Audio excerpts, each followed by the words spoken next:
Hi, my name is Sarah Pwatnin, and this is my blog, Making, Being In, Staying in Trouble. I created it in 2009. My first blog post was May 12th of that year. In honor of my third anniversary, here's a brief video introduction to the blog and how and why I came to write in it.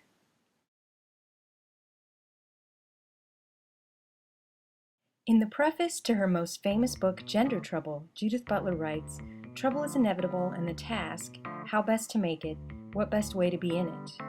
I remember the first time that I read that passage in 1996 during my first semester of graduate school in my first feminist theory class. Those lines stuck with me, eventually playing a prominent role in my doctoral dissertation. When I began teaching feminist and queer classes at the University of Minnesota, I found myself spending even more time trying to think through how and why trouble was inevitable and what exactly were the best ways in which to make it and be in it. I think my continued interest in those lines has something to do with how they resonate with my own experiences as a child. I was trouble. Maybe not in the same ways that Butler was, but trouble nonetheless. I lacked self-discipline, whatever that means. I asked too many questions. I refused to uncritically accept what I was told or to follow rules just because. And I never seemed to be swayed by the dominant logics of competition and success.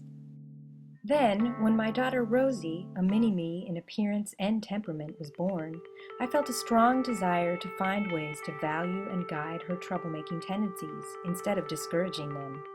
In a 2007 presentation on the virtue of troublemaking, I wrote that I wanted to claim troublemaking as a valuable and virtuous practice for her and for all girls, so that their questioning and passionate spirit will always remain and will be granted dignity and respect. As my son Fletcher, Rosie's big brother, grew older, I came to realize that finding ways to help him develop his own version of troublemaking, a version that involves a persistent desire to care for and about others, was important too. So in different ways, I began to incorporate troublemaking into my teaching, my researching, and my writing. I even developed and taught a class on feminist and queer explorations in troublemaking. Then, in the spring of 2009, I decided to start a blog dedicated to giving serious, that is careful, intense, and playful, attention to what it means to make trouble, be in trouble, and stay in trouble. In it, I plan to explore the ethical and political possibilities for troublemaking in my own work and the work of others. In the 3 years that I have written on this blog so far, I've covered lots of topics, from the Brady Bunch, to Dr. Seuss, to feminist pedagogy, to queer pedagogy, to burning up and out in the academic industrial complex, to being bothered, to processing my mom's death from pancreatic cancer, to prepping for classes, to hacking iPhone apps, to much more. I love writing in this blog. It's made me a more joyful person, a better writer, a more engaged thinker, and a more virtuous troublemaker. So what does it mean to be a more virtuous troublemaker? What is the troublemaking and trouble staying that I want to value? And why did I call my blog Making, Being In, Staying in Trouble? Virtuous troublemaking isn't just about making trouble, that is disrupting, challenging, or questioning, but also about the material and psychological demands of being in trouble, and the resources that we can develop and draw upon in order to continue staying in it. Here's what I wrote about troublemaking on my About Troublemaking page. What would it mean to embrace trouble, to develop strategies for making it and being in it in ways that could produce compelling and potentially transformative ideas and actions? What would it mean to take troublemaking seriously as an important way of living life, as a virtue that guides our moral and ethical practices?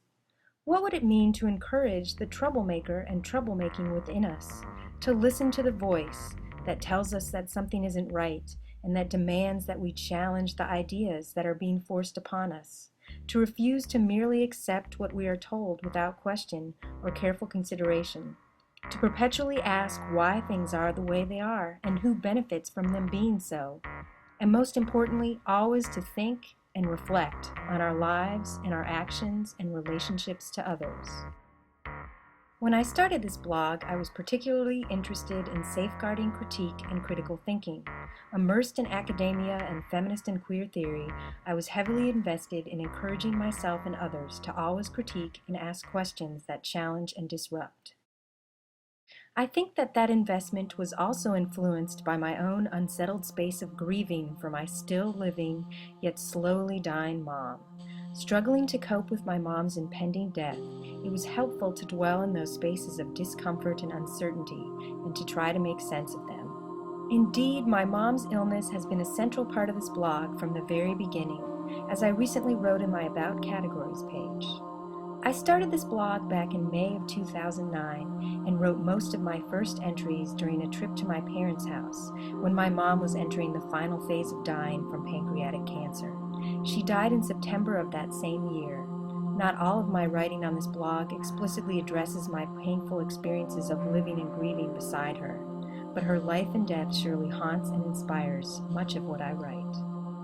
Now, 3 years into writing in this blog and over 2.5 years past my mom's death, I'm still very interested in critique and questioning, discomfort, and grief, but I'm more invested in what's beside these things, being creative, joyful, full of wonder and living, not grieving. I think that this wondering, curious, and playful spirit is a key part of virtuous and effective troublemaking.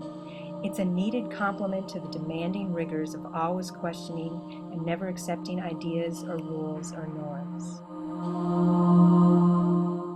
In experimenting on this blog, I've not only reflected on the value of trouble, but I've managed to get myself into trouble. I've come up against the limits of academic spaces and institutions.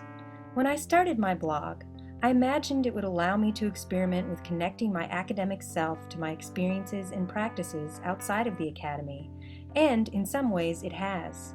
But it has also forced me to confront the problems with the academy, and I've become troubled by how academic work seems to more often come at the expense of my meaningful engagement with ideas and with others. So instead of enhancing or complementing my academic work, this blog has made me question its very purpose. Is that a bad thing? I don't think so, but it certainly causes trouble for me and my ability and willingness to function within academic spaces. On my 3rd anniversary of writing in this blog, I've continued to stay in my troubled state, and for the most part I like it. It's enabling me to experiment with new ways of using online technologies and digital media to practice and reflect on trouble, and it's encouraging me to push at rethinking how and where I want to practice my queer feminist pedagogy. Along with my continued interest in Twitter, I've been trying out Pinterest, Tumblr, and even creating digital videos like this one on Vimeo.